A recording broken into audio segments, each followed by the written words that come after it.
Really? You can't be serious.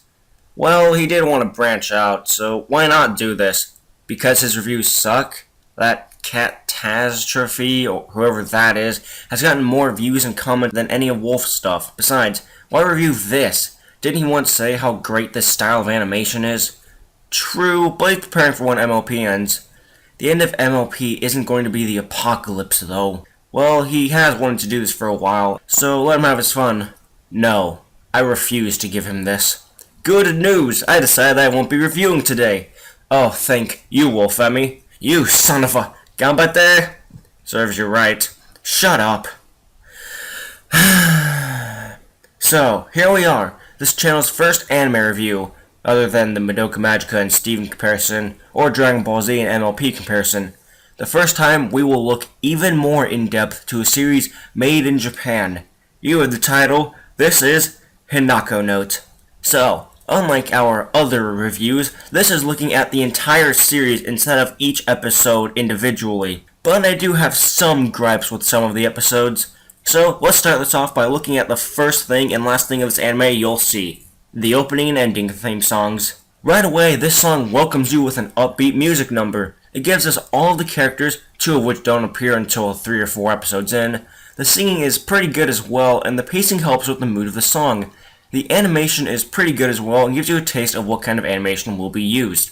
We get small bits of what the characters are like as well in the opening song, as well as a taste of the plot. Kinda reminded me of the Lucky Star opening as well. Both were very bouncy and upbeat, had the characters dancing in unison, and small character bits revealed. It's just not as long as Lucky Star's 4-minute opening song of Motoke Sailor Fuka. As for the ending theme, it's similar to the opening, upbeat and happy. It also shows more of the girls being on the stage rather than the actual anime's second half. Both songs are actually pretty good. While I'm on the topic of music, let me talk about the one time they actually sang in the series. It was done by Hinako because she was humming to the lyrics while the theater club advisor was advising everyone. A teacher made her sing the song and it was great. Now, let's get to the meat of this anime. The actual anime. Our main character, Hinako, or Hina-chan, moves to Tokyo from a mountain town in order to become better at talking with people, and also because she saw a play production and thought it would help her. She moves into Hitatose Manor, owned by Chiaki, or Chiaki-senpai. The manor also has 2 shops at its entrance, a cafe normally run by Mayuki, or Mayu-chan, and a bookstore run by Kuna, or Ku-chan. Chiaki helps get Kurina and Hinako to join the theater society, which was created by the old theater group because their advisor left for a self-discovery trip. Their advisor does come back though, but as for now, Hinako, Kurina, and Chiaki are joining the theater society as well as making a theater troupe of their own for extra practice. Don't get too attached to this trope idea though, it only comes back in the second half of the season. On the first day of school, Hinako makes a quote-unquote rival. Yua, or Yua-chan, or Yua-sama. She has an obsession with Chiaki and wants to make Hinako realize how bad she is at acting. So Yua does things for Hinako to try to make Hinako see herself as a fail shrimp, but Hinako thinks Yua is very kind and wants to be her friend. Good job, Yua. Your plan succeeded. Yua also makes Hinako cry a little bit. Happy cry, though. After a couple days pass or so, we finally meet the old leader of the theater club. Meet Ririko. She's a professional child actress.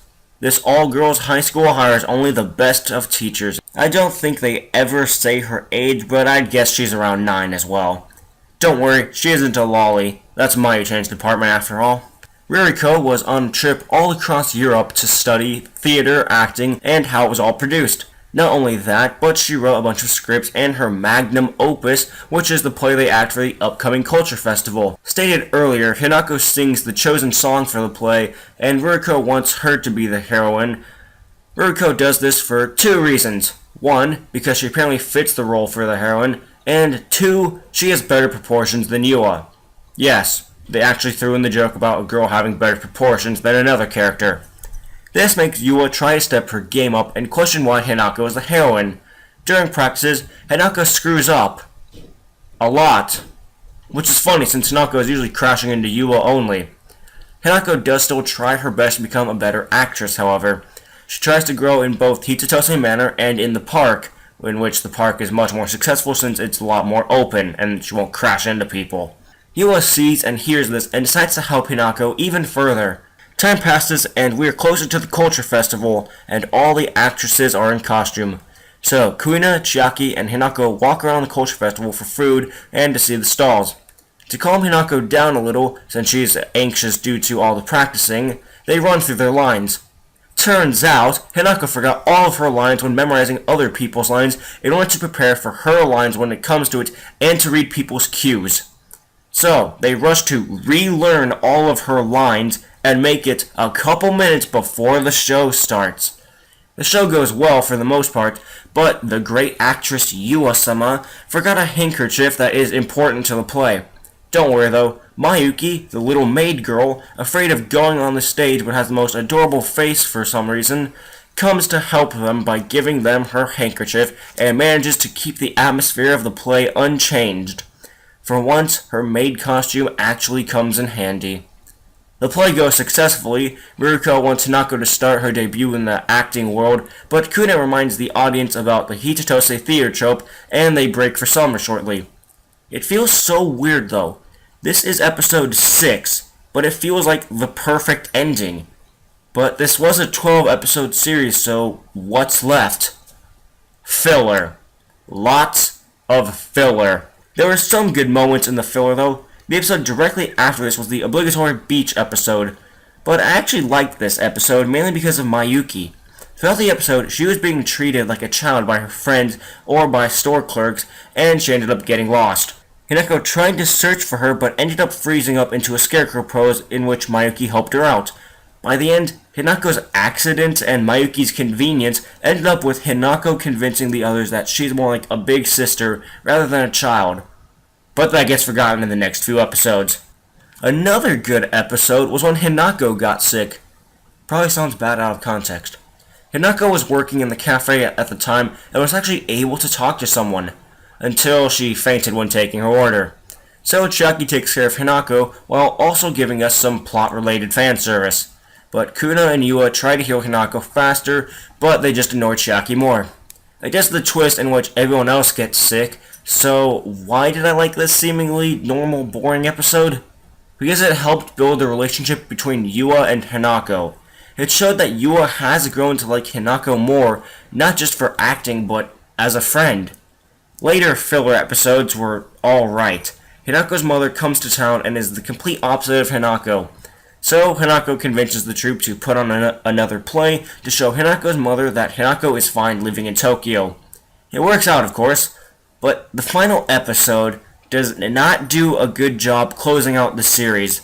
It takes place during Valentine's Day of all days, in which Yua finally works herself up to talk to Chiaki. Kinda. She gives her the chocolate she made for her at night, and Chiaki asks her to come to the cafe later, in which the cafe is giving every customer chocolate. Not only that, but I believe it turns out later that Chiaki might have invited Yua to watch a play with the group. Since I already jumped to the play, let me play catch-up. Chiaki invited everyone in Hitatose Manor to go as well, but since Mayuki doesn't like plays a whole lot, she pouts. I forget why, but Mayuki does come with them to the play, which is a comedy. The troupe all meet up again, including Ruruko seeing them conveniently, and they all remember their dream of performing at the Suzerain, which is some big theater. Think like the Globe Theater. It just didn't feel like it was us saying goodbye to the characters, but more of, see you when I pick up your manga. I stand by my thought that this series should have ended at episode 6, though. That felt more like an actual ending, as the main plot of the play for the Culture Festival was wrapped up and they would refocus on their theater trope. But the filler did have some funny moments, so I'll give it that much. Now that we've looked into what Wolf would normally look at, aka music and the plot, let's move on to the actual characters of the anime. Oh, now you're looking at the characters? Shut it. Let's start out with the main character, Hinako.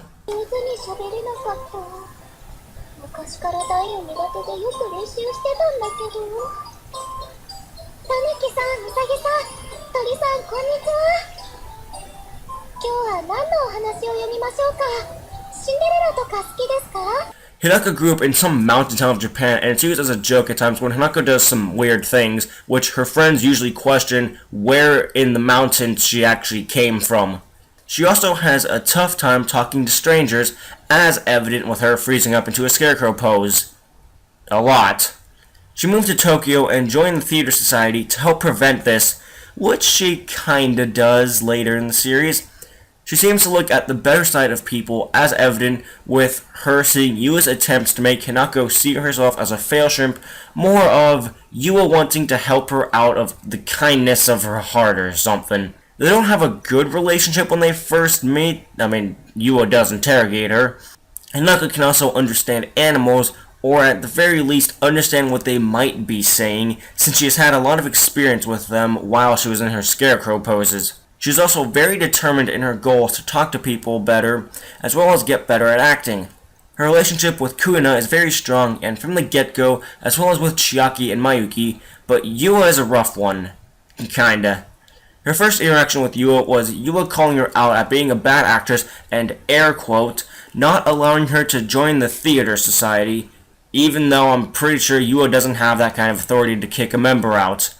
But they do slowly grow to become friends, as seen when Yua is actually concerned for the health of Hinako when she becomes sick and wanting to heal her. If I had to ship Hinako with someone, it'd be between with Kuina and Yua. Every main character has a best friend, a Joey to every Yugi, a Krillin to every Goku, a Brock or Misty to every Ash. Who is Hinako's closest friend? Probably the adorable, toge-wearing, blue-haired character that immediately made me think of Lucky Star when I first saw her, Kuina. In her first scene, she's seen reading, and then eating the paper in the book. I know you like books and all, but why eat great literature? Hopefully she doesn't eat the menu whenever she goes out for food. Thankfully, she doesn't eat the script she writes later in the series. Kuina is also pretty funny in the first half of the series, and at the end of it is the one to remind Hinako about the theater trope. However, Kuina later becomes a jerk and frequently makes jokes, more so towards Mayuki since she acts like a child at times. But this is a great segue to our obligatory lolly character, Mayuki. There's one scene that can easily sum up Mayuki.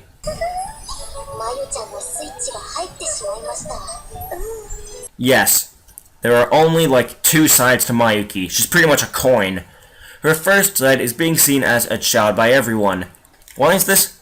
Well, she's small, adorable, looks like a doll, and acts like one at times.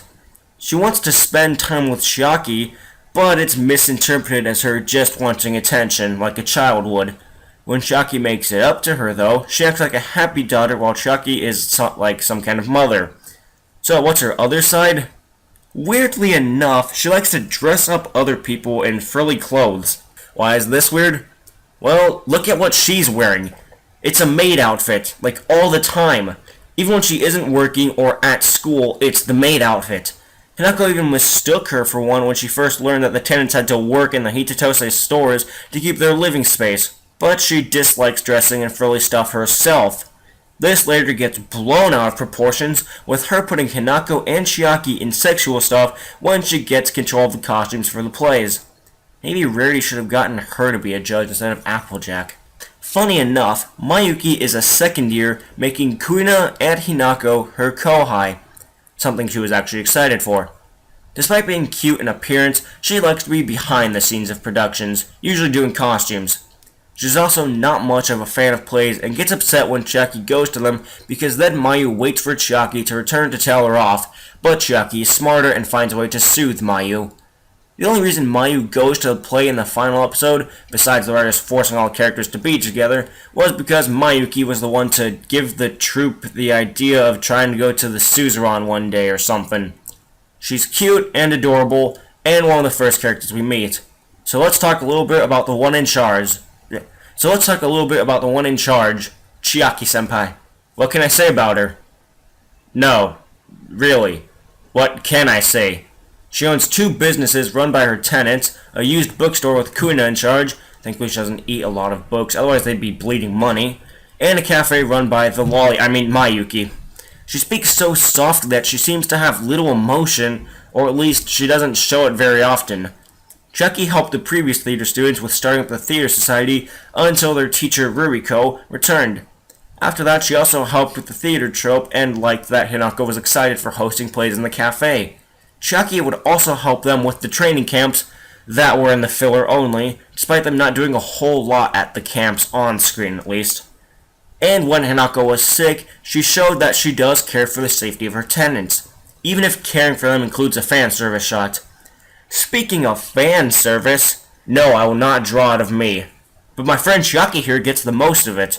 When Hinako was trying to learn to act like an animal, because doing that can help you get better at acting somehow, Chucky was doing some lewd poses. Then later, when Mayuki was doing the costumes for the first play for the Hitatose troupe, Chucky gets the fan servicey outfits. Second year student, entrepreneur, Mayuki's and Yua's not-so-romantic interest. All these can describe our senpai. Lastly, we have the best character of the entire series. Nobody can compare it to her ego. She will not allow anyone near her, Chiaki-senpai, and will prove she is the best. Yua-chan or Yua-sama. During the filler arc, she replaces Mayuki for a member of the main trio. When she was first introduced, she made Hinako cry by interrogating her, as mentioned previously. Man, she needs to be in law enforcement.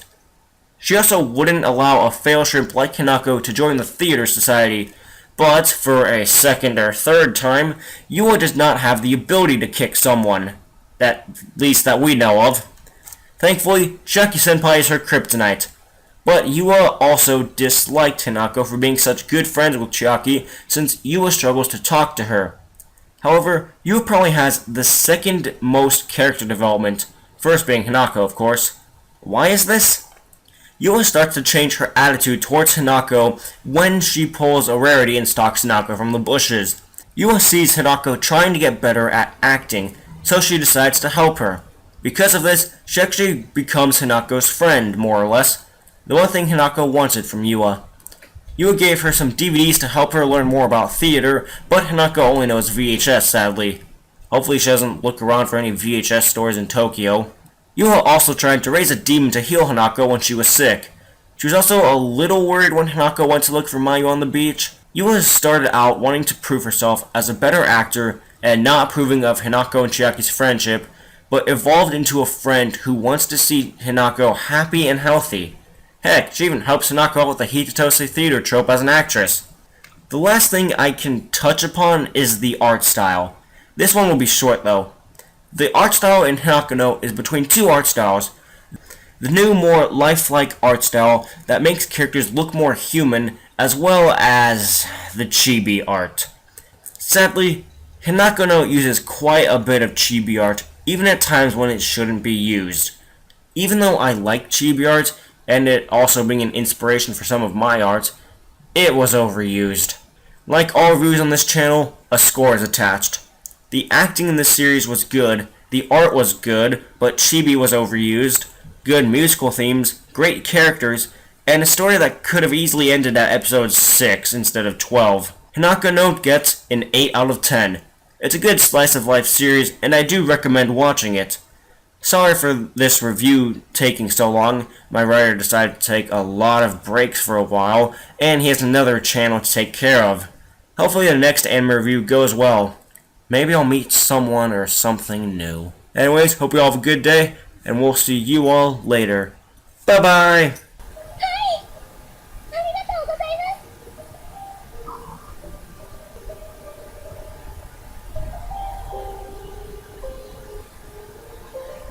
かんだ真面目だから憎めないのよね。